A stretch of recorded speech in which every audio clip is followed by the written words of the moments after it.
Nosotros, hola chicos, ¿cómo están? Que siempre es como que uno habla a un vacío.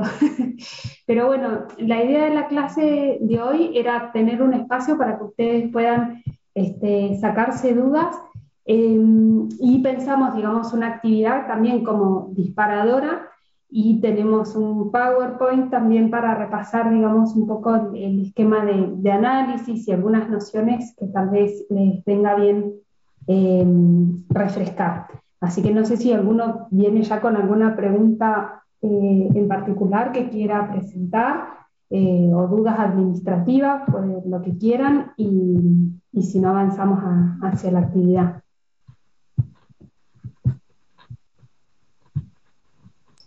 Profe, yo tenía una duda, pero era porque había visto el Power y no entendía algo, así que no sé, capaz que espero a que ustedes presenten el Power y allí sí hago mi pregunta, porque más que nada era con respecto al Power que ustedes subieron. Bueno,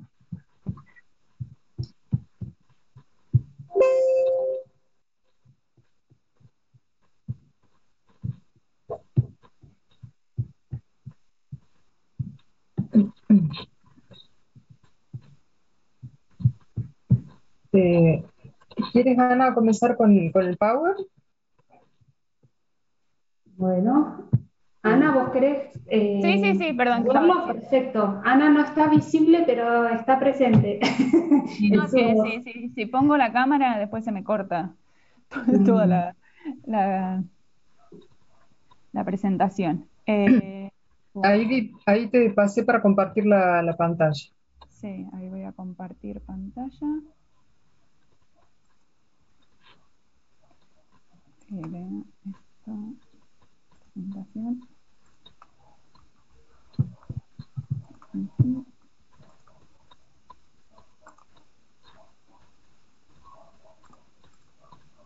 Ahí se ve. Sí, ahí se ve. Bueno, esto es una pequeña presentación muy, muy cortita, como para repasar así los temas y cómo eh, recomendamos abordar el análisis de caso.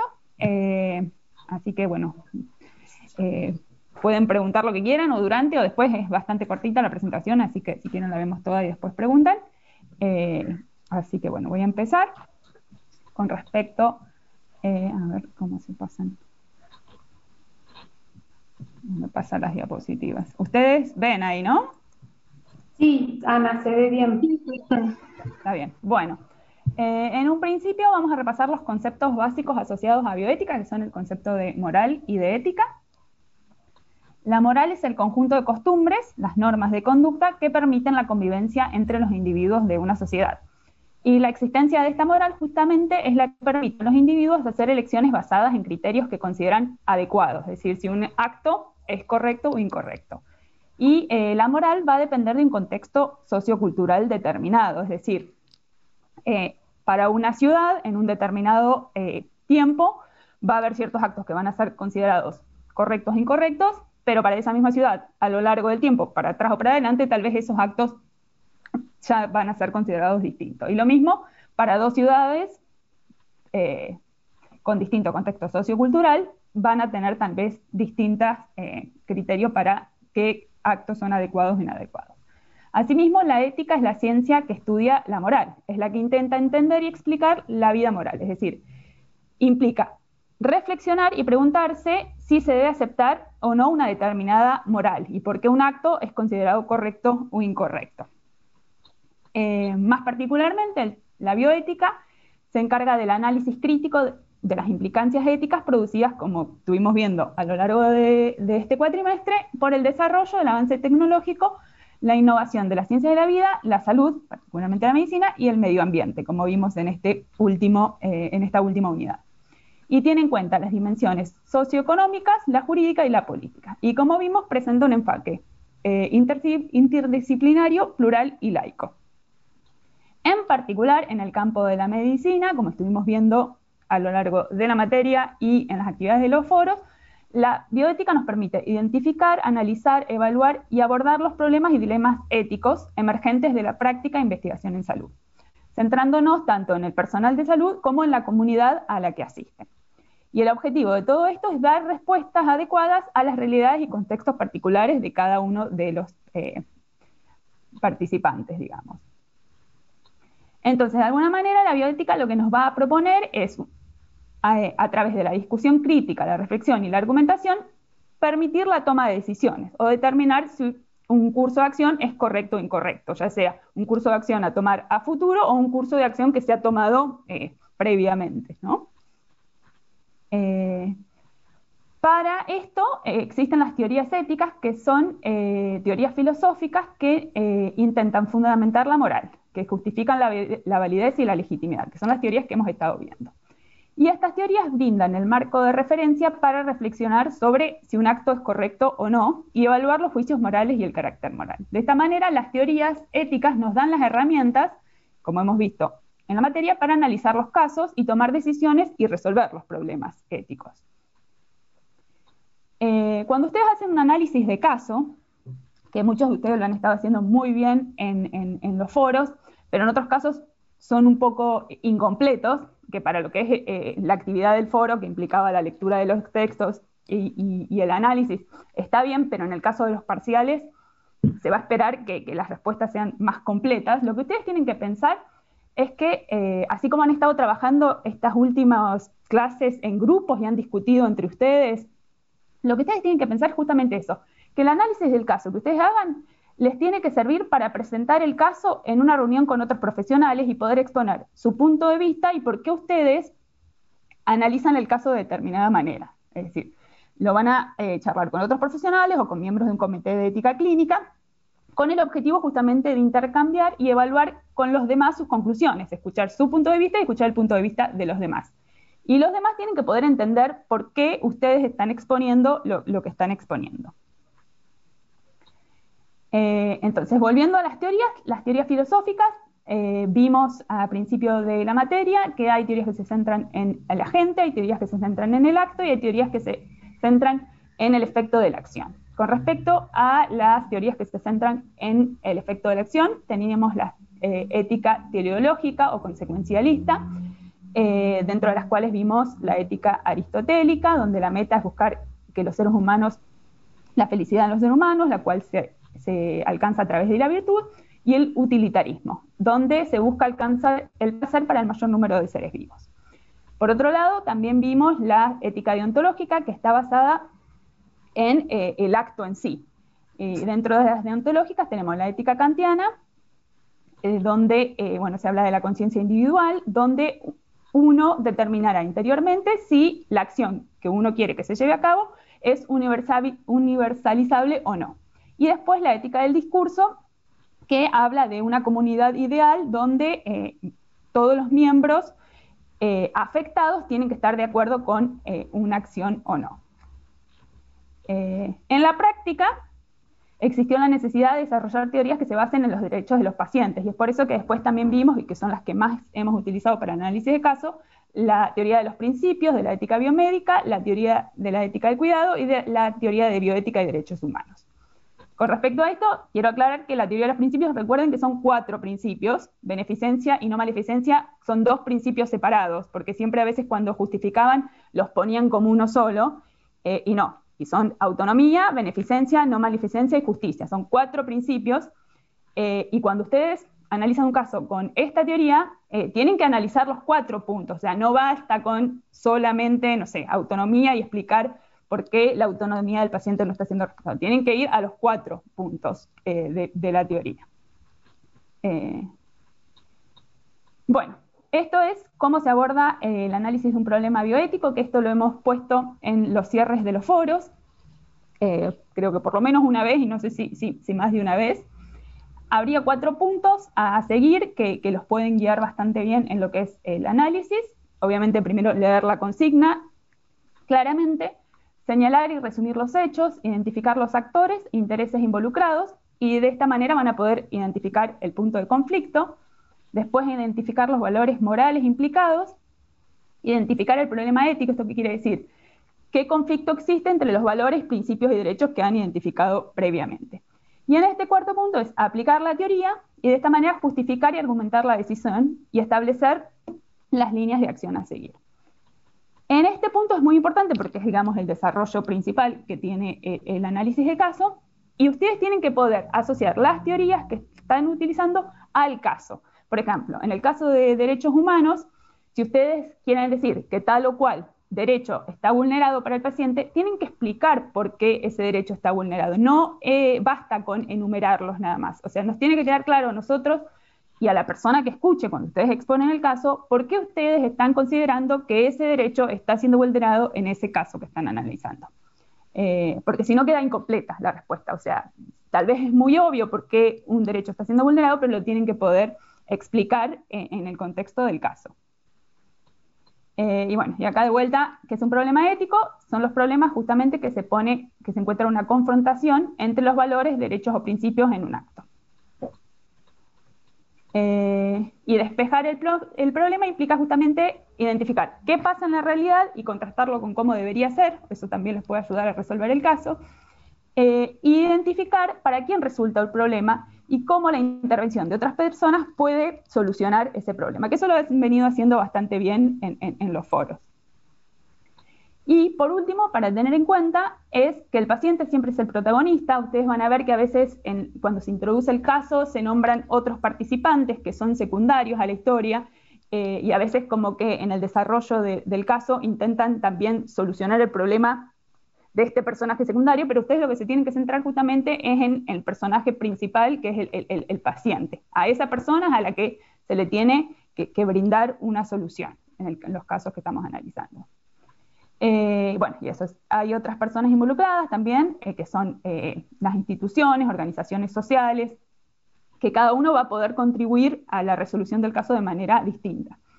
Y por último, es necesario distinguir entre creencias de orden privado y aquellas que se pueden poner en juego en el espacio público. O sea, el caso no puede terminar en que ustedes, por creencias de orden privado, digamos, no realizan o sí realizan tal procedimiento, sino que le tienen que poder dar una solución al paciente. Si ustedes, por sus creencias, no pueden llevar adelante a cabo cierto procedimiento, igual tienen que poder redactar cómo ustedes van a asesorar a ese paciente para que pueda tener una solución. Que en algunos casos vi respuestas de los foros así.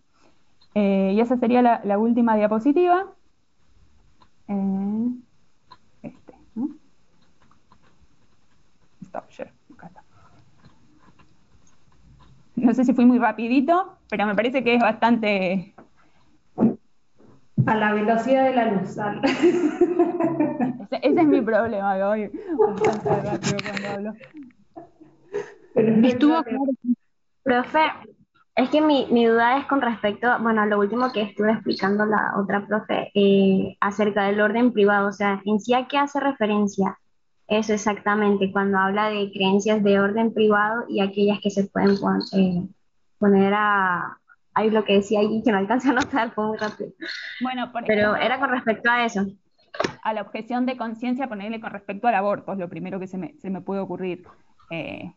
O sea, ustedes tienen que poder igual brindarle una solución al paciente, por más que ustedes sean objetores de conciencia con respecto a ese tema.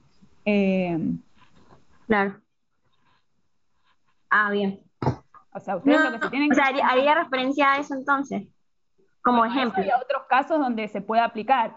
Tal vez ahora no se me ocurre, pero o sea, debe haber otras situaciones donde tal vez el profesional, por creencias propias, no está de acuerdo con algo que quiera hacer el paciente, pero si la ley avala y todo está a favor del paciente, tiene que brindarle una solución al paciente. Claro, uno tiene que actuar de acuerdo, digamos, también al marco legal vigente. Uno puede tener, por ejemplo, prejuicios, ¿sí? Que pueden ser racistas. De un caso, en un momento, en el enfrentamiento entre en Palestina, donde médicos palestinos se negaban a atender, por ejemplo, soldados israelitas, ¿sí? Digamos, por una cuestión de eso, de odio y digamos, por su conflicto. Pero eso no puede, o sea, un médico no se puede negar a atender a alguien que necesita, digamos, su ayuda. Puede en todo caso delegárselo a un colega, ¿sí? Entonces, siempre que haya algún tipo de prejuicio o dilema que imposibilite la capacidad de acción a la que estamos obligados como agentes de salud, si no lo puedo delegar, lo tengo que hacer. ¿Sí? Ah, claro, sí, se reentiende. Ahora sí, gracias. Sí, eso es algo que me faltó explicar, que todo esto siempre va de la mano de las normativas y las leyes vigentes, que son las que van a dar el marco que uno puede hacer o no hacer cosas también. Y con respecto a lo que preguntan acá, no, si uno es objetor de conciencia, retrasar el procedimiento es cuando uno no deriva en tiempo y forma a otro médico. Digamos, si uno lo deriva, bueno, no sería retrasar el procedimiento. Digamos, el tema es cuando uno pone peros y no hace la acción rápido. Así, haciendo una aclaración a Agustina, pero bueno, a quienes también pueden estar pensando parecido. Hay distintas formas de obstaculizar un procedimiento. Uno puede decir, bueno, estoy en un pueblo y derivo, sabiendo que las derivaciones implican una semana probablemente de una consulta a otra, y si bien la acción, digamos, es correcta, en cuanto a la derivación, sería incorrecta en cuanto a que en esos casos, por ejemplo, de ILE, una semana implica un obstáculo. Entonces, hay que ver todo el contexto, ¿sí?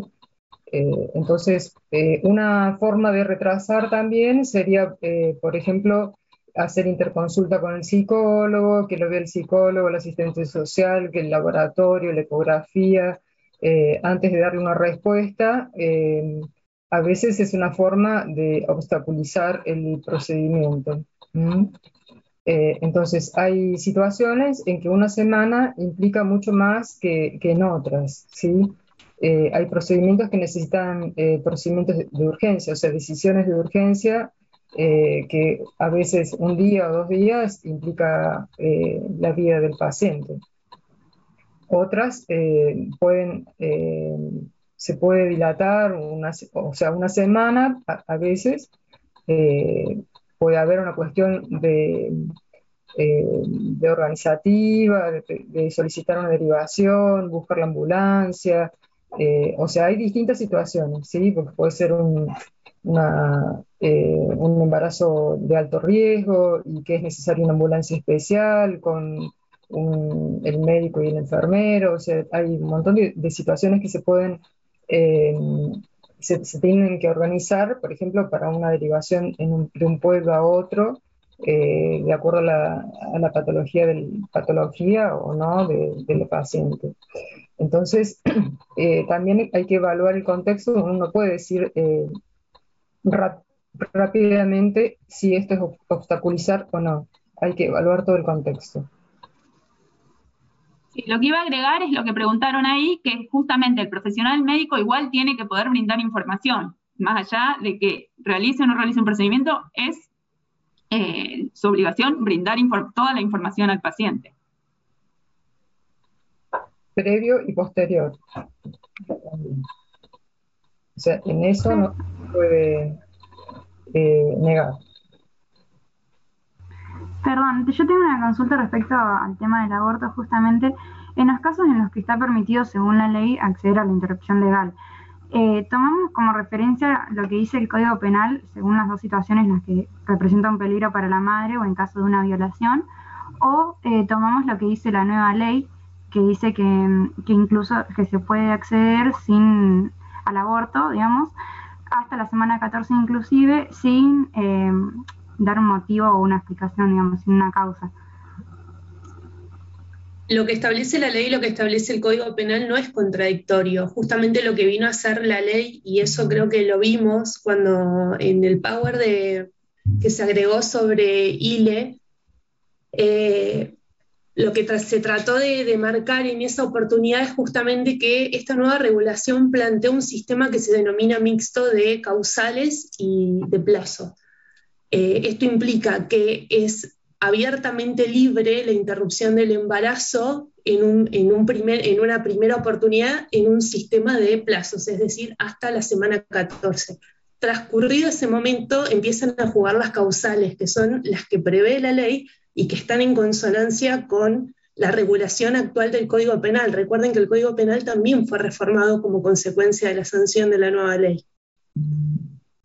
No sé si eso clarifica un poco o sigue habiendo alguna duda ahí respecto al funcionamiento. Sí, quedó mucho más claro. Bien, claro, gracias. Gracias. Bueno, o sea, porque incluso, no sé si estaba en el foro, en algún lado hubo algún tipo de pregunta o de consigna en relación al sistema actual, y eso es lo que tienen que tener claro. El sistema actual de regulación de la interrupción voluntaria del embarazo en la Argentina es un sistema mixto que contempla plazos y causales, ¿sí? Transcurrido la semana 14 van a empezar a jugar las causales. Si la persona que quiera acceder está encuadrada en alguna de las causales previstas, aún pasada la semana 14 debería poder acceder, ¿sí? Porque está dentro de los supuestos contemplados. ¿Queda bien claro cuáles son los causales que prevé la ley? Sí, yo ahí iba a hacer otra aclaración, que el tema de las causales, ustedes recuerden que la causal salud es prácticamente para cualquier caso, ¿sí? Porque estamos pensando siempre la salud de modo integral. Entonces, si una persona está diciendo que no puede continuar con el embarazo, ¿sí? Porque no puede asumir la responsabilidad, porque eso le va a traer dificultades, digamos, para su plan de vida, digamos, cuando hay algo que está alterando el plan de vida de la persona, ¿sí? Se puede asumir como causal salud. Estamos entendiendo, siempre la salud no es que tiene que tener una enfermedad terminal, ni tiene que constatarse que va a sufrir daños físicos, etc. Eso les tiene que quedar claro. Pregunten, todas las dudas.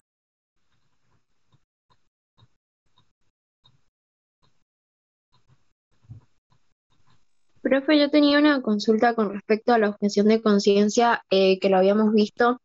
En caso de que haya un solo médico, una sola persona por ejemplo, en un puesto sanitario o en un centro de salud, que sea el único que pueda hacerlo, sí o sí lo tiene que hacer, ¿no? A la práctica, porque no puede derivarlo a otra persona porque no hay otra persona.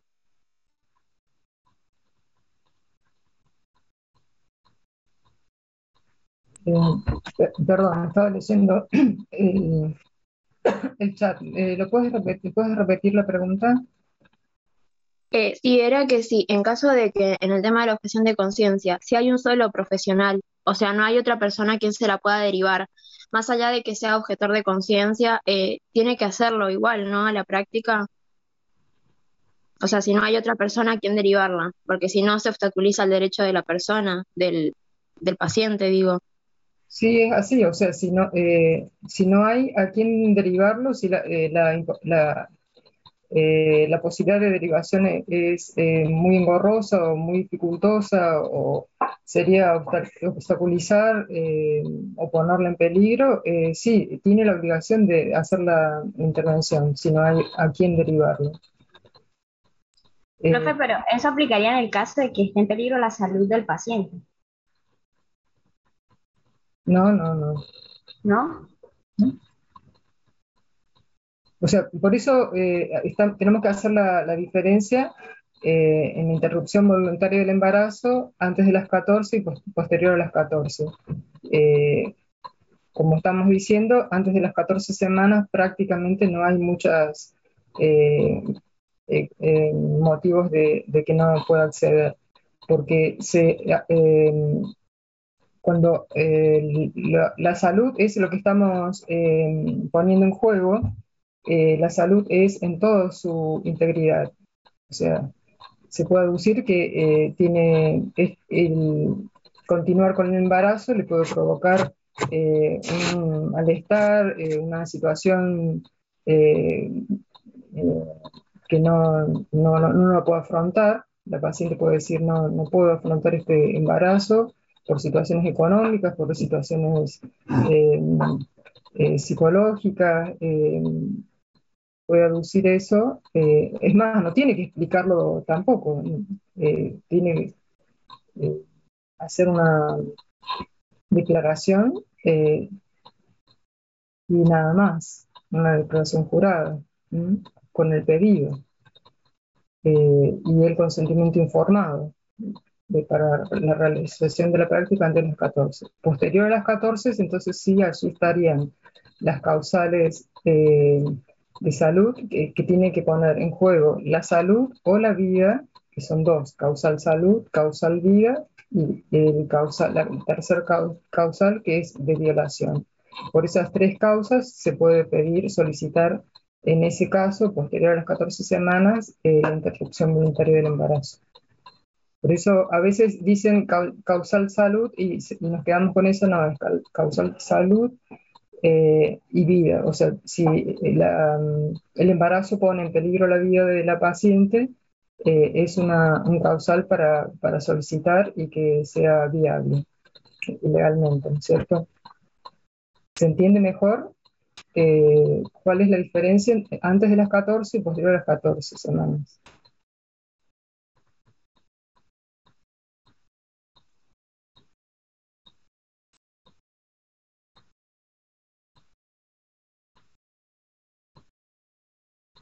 ¿Alguna duda? A ver, estoy leyendo, que no termino de entender dice, tengo una duda en cuanto al análisis de casos. Tenía entendido que los pasos para analizar un caso que se muestra en el PowerPoint eran solo para el análisis basado en derechos humanos, pero entonces también hay que seguirlos en casos de analizarlo basado en la teoría principialista y la ética del cuidado. Tienen en la ficha de análisis de caso bien detallado el de derechos humanos. Y en el caso hay un esquema que es un poco confuso, las rayitas, las flechas.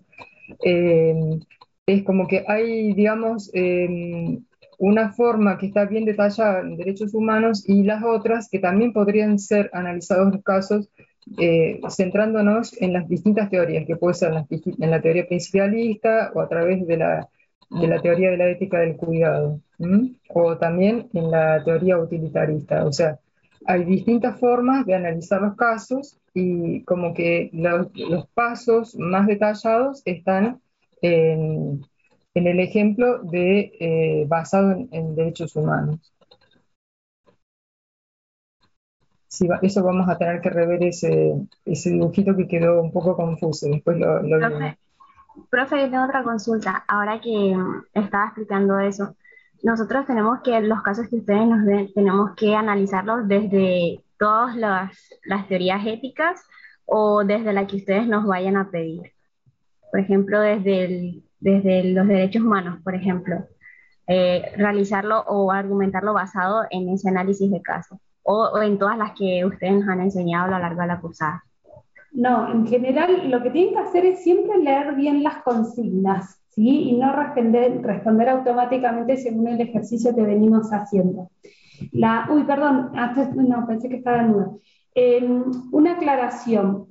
Por un lado, el énfasis en el análisis de derechos humanos que nosotros hacemos, digamos, con una perspectiva de cátedra, tiene también que ver con estar en sintonía con lo que es la perspectiva de una bioética latinoamericana, ¿sí? Estando en un territorio con tantas desigualdades sociales, los derechos, ustedes vuelvan a ver ahora al final de la cursada este video que les habíamos puesto de María Casado, para ver cómo todo lo que ella dice ahora les resuena después de haber estado 4 meses, 15 semanas leyendo sobre bioética, ¿sí? Para ver qué es lo que les resuena.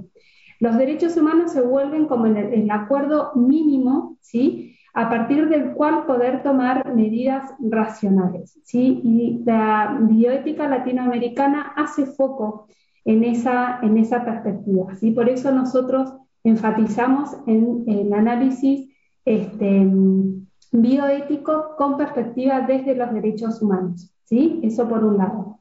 Después, cuando nosotros pedimos un análisis basado en tal o cual teoría, ustedes ahí sí tienen que ir a la teoría, recordar cuáles son los ejes centrales de esa teoría y aplicar el análisis. El análisis bioético en general trata de cubrir estos pasos que repasaba recién el PowerPoint que presentó Ana, ¿sí? Que tiene que ver con, bueno, cuáles son los datos de la situación, los actores involucrados, los intereses, digamos, toda la situación que es un poco lo que siempre les damos nosotros en el relato. Esos datos yo los objetivizo, los enumero, a ver, tengo un paciente de tal y cual edad, qué es lo que le está pasando, cuál es su estado clínico, qué es lo que se propone, de modo de despejar cuál es el conflicto, ¿sí? Esto que llamamos conflicto o problema, es una situación en la que tenemos algo que se nos da en la realidad y nosotros desearíamos que las cosas fuesen distintas, que pudieran, entonces ahí es donde hay una contradicción entre lo que se da, ¿sí? O la respuesta que se está dando y otras posibles respuestas. Entonces, el análisis bioético necesita hacer foco ahí, despejar cuál es el problema o el conflicto con dimensión bioética y a partir de ahí avanzar en las posibles recomendaciones, ¿sí? Entonces, estos tres pasos de identificar la situación y los datos centrales, identificar cuál es el problema con dimensión ética, bioética que nosotros tenemos que resolver y las recomendaciones es algo, digamos, propio del análisis bioético, porque las comisiones, como vimos, ¿se acuerdan cuando vimos comités? Si a mí me llega una consulta y yo soy miembro de un comité hospitalario, ¿sí? Me llega la consulta, por ejemplo, del caso de Melina, que vimos en Final de la Vida, o el caso de Marcelo Díez, o cualquiera de los casos que vimos, ¿se acuerdan que estaba también Margarita, esta chica que necesitaba cobertura de su medicación para su salud mental, el problema de la entrega de anticonceptivos, cualquiera de esos problemas me llega a mí como comité, digamos, integrante del comité de bioética, yo evalúo esa situación y hago recomendaciones, ¿sí? Entonces, esa es la secuencia que en general, con la que en general trabajan las comisiones de bioética, ¿sí? Los comités de bioética. Profe, una duda. En cuanto a los comités, no vuelven a entrar en este parcial, ¿no?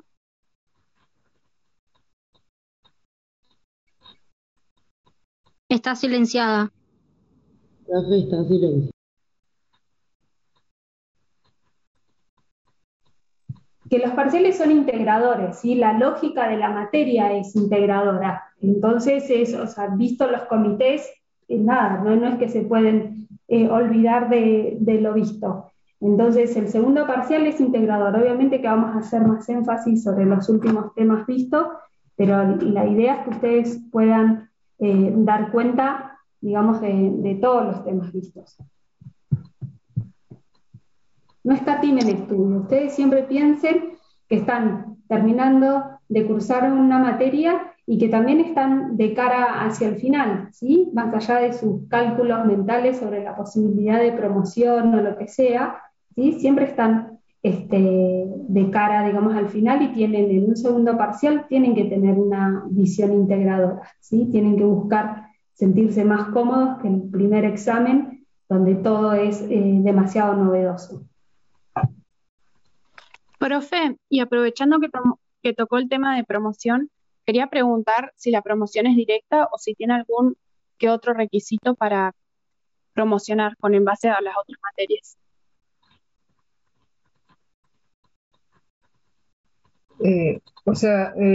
Para la promoción lo que les pedimos, que es una promoción directa, es que hayan presentado los foros en la primera semana después que nosotros subimos los foros. En la semana siguiente, si han presentado los foros, es ese uno de los requisitos, y que cada uno de los parciales tengan 8 o más. Ese es el requisito para la promoción directa.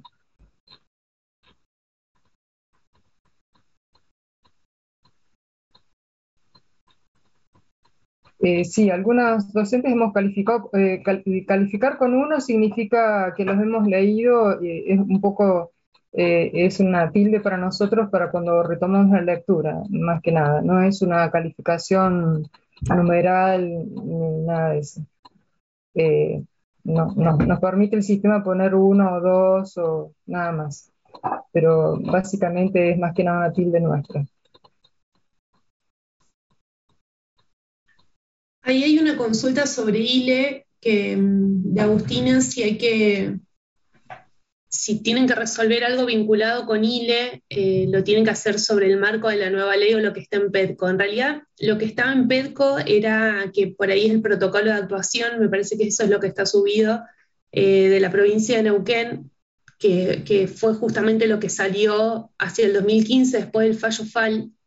Va a tomar básicamente lo que es los supuestos de caso, con lo cual necesariamente ustedes tienen que complementar eso que les explica más con un mayor detalle y otro tipo de marco, cómo se tiene que actuar en un centro sanitario. Eso necesariamente lo van a tener que complementar hoy con la ley nueva, porque está en la ley bien detallado todo lo que es la objeción de conciencia, el tema de los plazos, el concepto de autonomía, qué pasa con los menores de edad, qué pasa con las personas que tienen capacidad restringida. Así que sí, aun cuando no esté subida el texto de la ley, por favor léanlo, porque en el Power que subimos sobre aspectos jurídicos vinculados a la salud sexual y reproductiva, está mencionada la ley.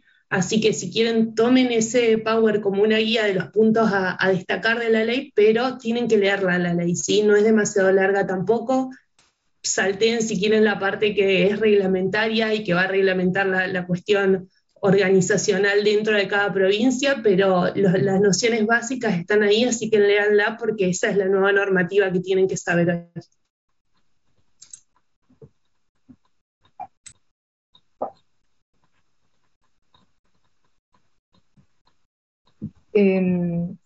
Con respecto a quienes están en condiciones de rendir, podríamos llegar a compartir lo que nos compartió, digamos, el departamento de alumnos, si tienen dudas, pero cada uno sabe si tiene taller o no. Nosotros hemos pedido un listado para que nos digan en el departamento de alumnos quiénes están en condiciones de promocionar o no, para no equivocarnos, pero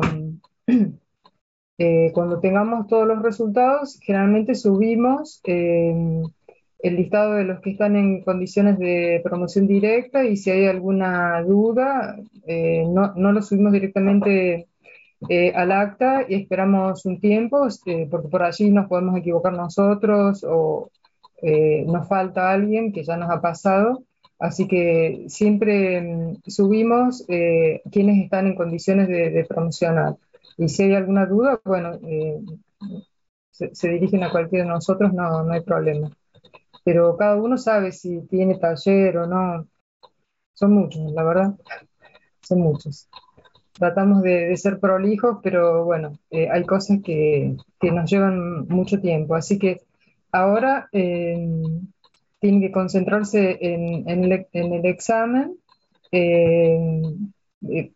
Estuvo bueno este encuentro porque muchas veces nos llegábamos con la posibilidad de hacer un repaso, y la propuesta era que le vamos a dar un caso pequeño que lo tienen ustedes en, en un recuadro que pusimos, donde tienen ustedes todos los materiales.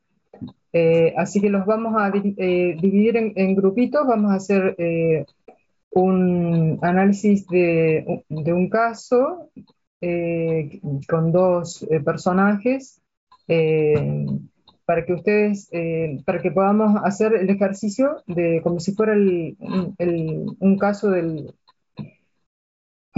parcial. Estoy recansada. Bueno, disculpen.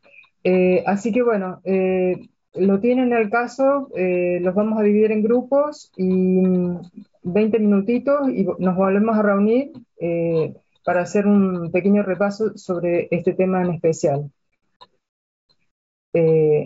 Y como dijo Mercedes, son temas integradores, o sea, la idea es que utilicen todos los elementos que hemos estado viendo durante la cursada. Eso es un poco lo que les vamos pidiendo.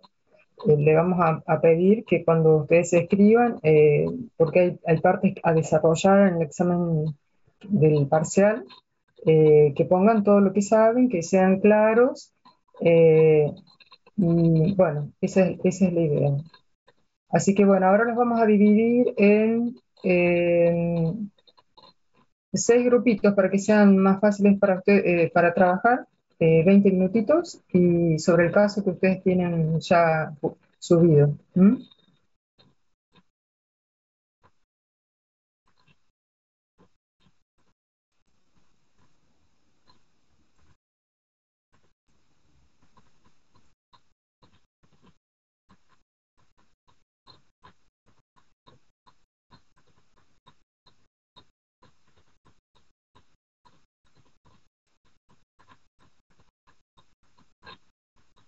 Bueno, ahí están asignados.